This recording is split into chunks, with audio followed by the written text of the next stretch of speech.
Hello Eurovision friends, thank you so much for coming to my channel Eurovision Histories for my review of the rehearsals, day number 3 for Eurovision 2025. Today we're covering the countries that rehearsed yesterday. So we have Australia, Montenegro, Ireland, Latvia, Armenia, Austria, Lithuania, and Greece as well. So lots of interesting stuff going on. We have one of the big favorites, Austria, rehearsing for the first time, and I'm going to give you my first impressions. This is based on the Reddit blog by the EBU, once again, and the 3 images we have of the performances. So not too much to go on, so take it all with a pinch of salt. But it's still so much fun to discuss this already. My commute today felt shorter than it has ever before, looking at the images and reading the blog. So let's start with Australia. Go.Jo, the milkshake man. You already see him there in his favorite outfit without a shirt on. But the performance doesn't start that way. We'll see that in the second image in a minute. The performance, according to the blog, starts as a TV infomercial from the 70s or 80s, but you only see the infomercial graphics on the TV feed, so the people in the arena will not see it. So I'm quite interested to see whether it's a QVC kind of thing or something like that. And he is a very enthusiastic salesman, they said.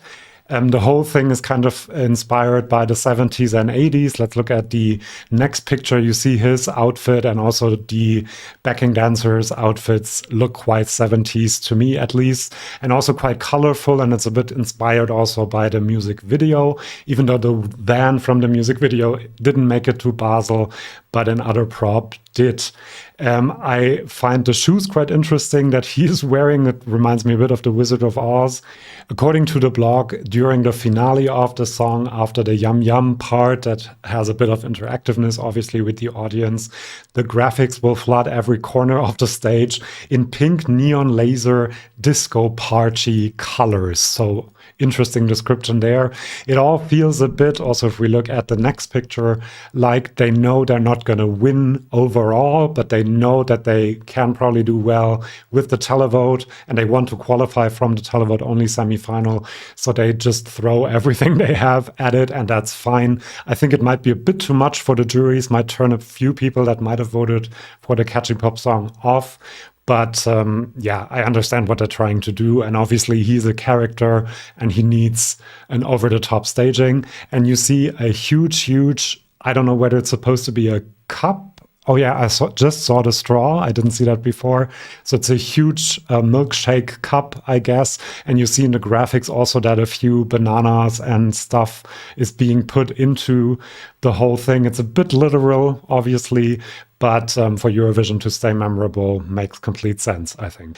Then we have Montenegro, Nina Zizic. I hoped that they would focus a lot on her because she's an amazing performer with a lot of charisma and the stage presence to bring across the drama of the song. And the blog says that it is very dramatic. And they also say that the dress, which is white, as you can see there already, makes her look like a swan from some camera angles, which is cool. I also like that they kept the silhouettes of people in the background, which works with the lyrics of the song. Watch my lyric interpretation video of the song if you don't know what I'm talking about. However, here we have a beautiful image as well with the lights in the background. The lights this year are especially beautiful, I think, and it kind of creates almost like she's a planet floating through space in a way. The issue I have is this dress, which has like a circular draping thing going on, which Vladana, the last entrant for Montenegro, had something similar. Didn't quite work out for her.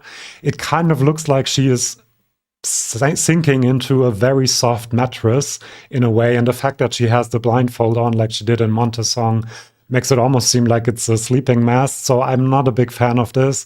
Kind of looks like she's wearing a wedding dress, which also works kind of with the lyrics of the song, but I think a more simple outfit would have been better to really focus on her. I'm never a fan of covering your eyes in Eurovision. I think you have only 3 minutes to make a real connection with the audience. And if they can't see your eyes for a big part of the song, that's a bit of a problem. It's trying to tell the story of the song, but I don't think people will get it, unfortunately. So yeah, I really want this to qualify, but I'm not hugely impressed with the outfit, especially. The staging, the graphics look really, really cool. However, and I also like the contrast of the red lipstick, her black hair. It almost looks like Snow White in a way. So that is pretty cool. Then we have Ireland, Emmy and Like a Party. Obviously, they kept the space theme, as you can see. This has gotten a huge upgrade from the Late Late Show performance because obviously the Late Late Show is a very small stage, and usually the Irish entries are staged much more impressively at Eurovision than they were in the national final. Again, they have the space theme, they have the structure that looks a bit like could be a robot, could be a spaceship. So it really works with the theme of the song and the lyrics of the song as well.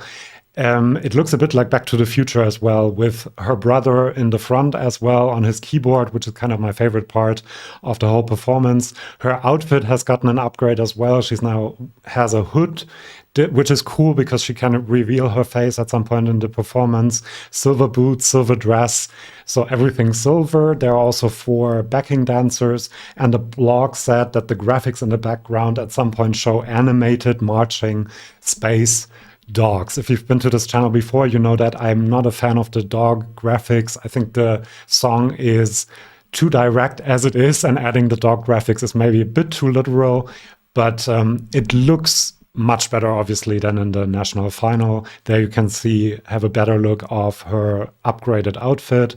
And again, my favorite keyboard player there. And then at the end, there is a constellation that recreates Laika, the dog that the song is about, obviously. And apparently it's planets that come together in the background and form this constellation sort of dog at the end. And Emmy finishes on top of the structure at the end as well. You can see the backing dancers have a black top and silver pants, and there's a bit of fog as well. So overall, I think a good staging, maybe a bit too literal for me. But again, to stay memorable in Eurovision, that probably helped. Then we have Latvia, Tautumeitas. And as you can see, the curtain from the national final is still there. The choreography, according to the blog, has stayed basically the same. And why would you change something that works so incredibly well and made you win your national final as well? The outfits have changed a little bit. They're now catsuits instead of the flowy dresses. I personally preferred the flowy dresses. This gives it a bit more of an angry vibe in a way, like they're water spirits instead of forest spirits. Not that water spirits are necessarily angry, but it all looks a bit more tough in a way, if that makes sense to you.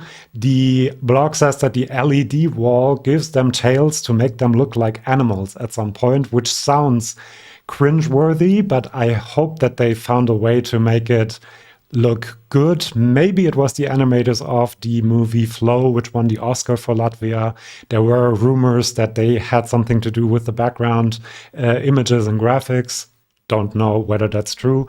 In this image, you can kind of see that they still might have the lights in their hands, which I really liked in one of the pre-parties, that can create a cool unity effect when they all come together and shine their light on the middle singer.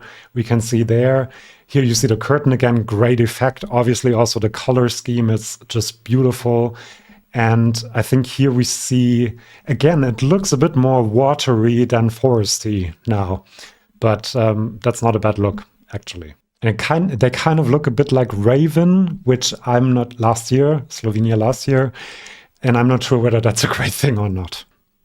Then we have Parg from Armenia, and now we know why Norway was able to keep their outfit, because Armenia completely changed theirs.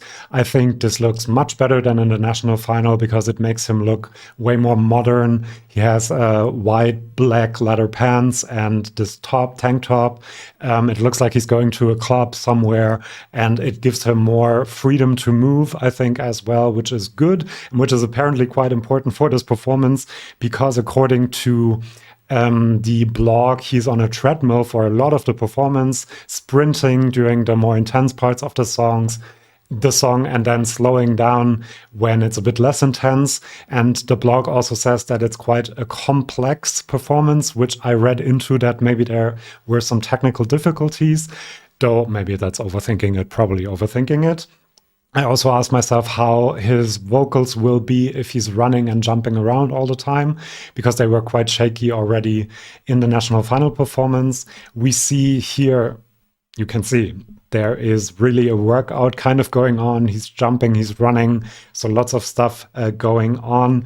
The blog also says that it has kind of an industrial feel as well, because, and here again, I love this image and the lights being so low. He starts like that apparently, and it looks a bit like he's in a tunnel, and then the lights lift up as the song progresses.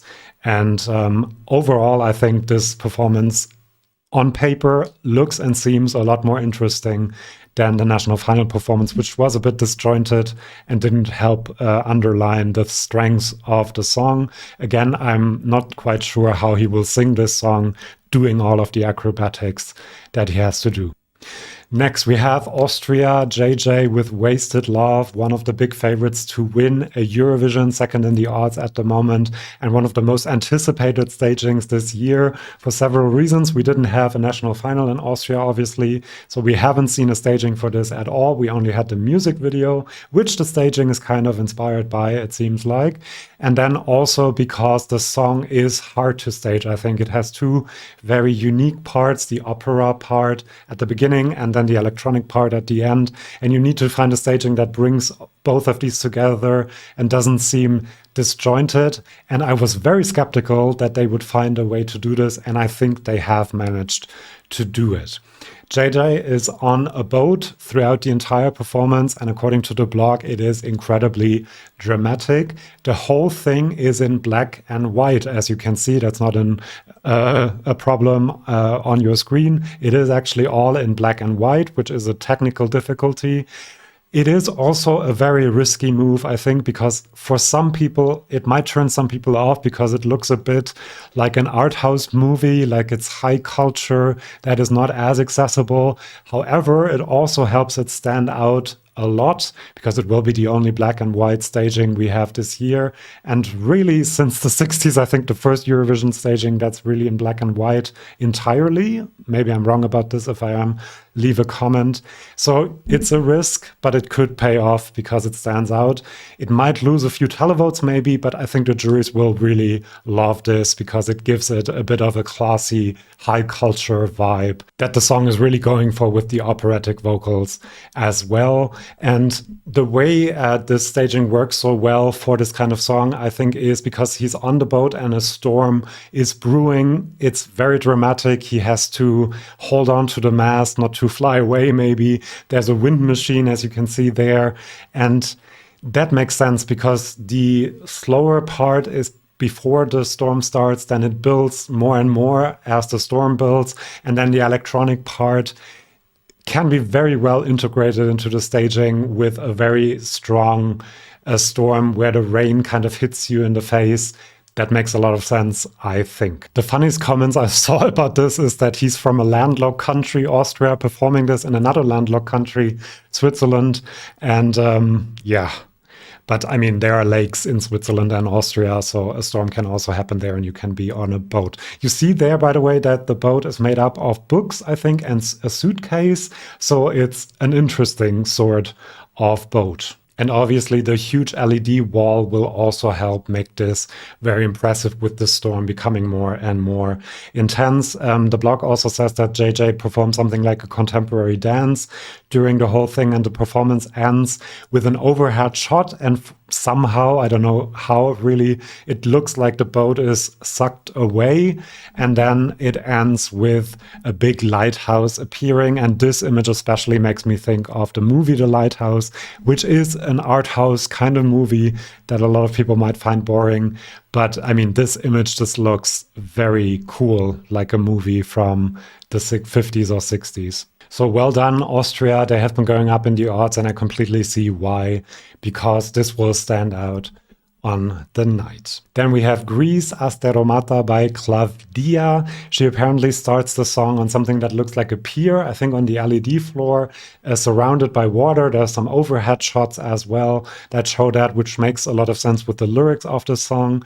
There's also a dancer that appears at some point in the song, but then also disappears because the two, Klavdia and the dancer, are separated from each other, which also shows what the lyrics of the song are about. And for most of the performance, she is on a rock, which could also symbolize the homeland, maybe the new land that she had to go to because she had to leave her homeland. It reminds me a bit of Serbia last year, Ramonda.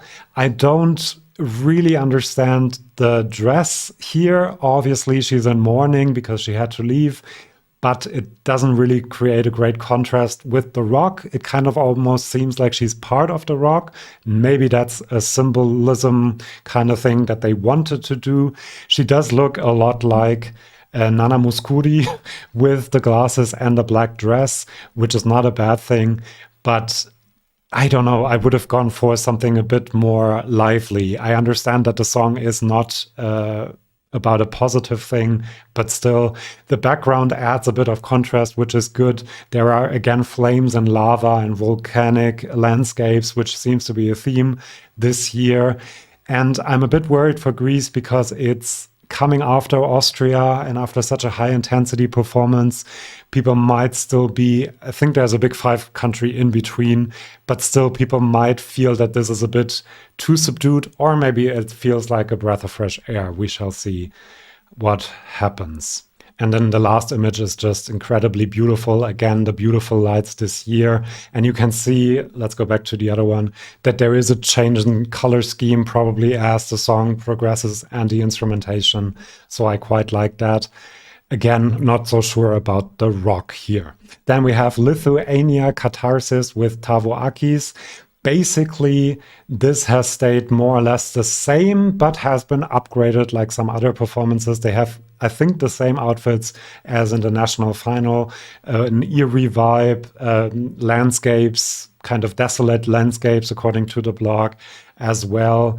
And you can see there's a sea theme as well. It looks almost like the waves are going to engulf them, which is a cool image as well. They have a bit of fog there as well. There's apparently now a wind machine. I think they had that in the national final as well, which adds a bit more drama as well. And the huge LED screen again helps them to create a more immersive, is what the blog says, experience with the song, which for a song with this vibe will be really interesting. And the lighting rig is once again lowered. We still see the rocks floating around in the background like in the national final, but this lowering of the lights gives the whole thing a bit more structure. And I mean, look at that. It looks absolutely amazing. So I can't wait to see that performance either. That's all I thought of about the rehearsals of day number 3 of Eurovision 2025. Thank you for watching. I hope you liked it, and I'll see you for my next video. Do subscribe if you don't want to miss the next one. See you then, and bye-bye.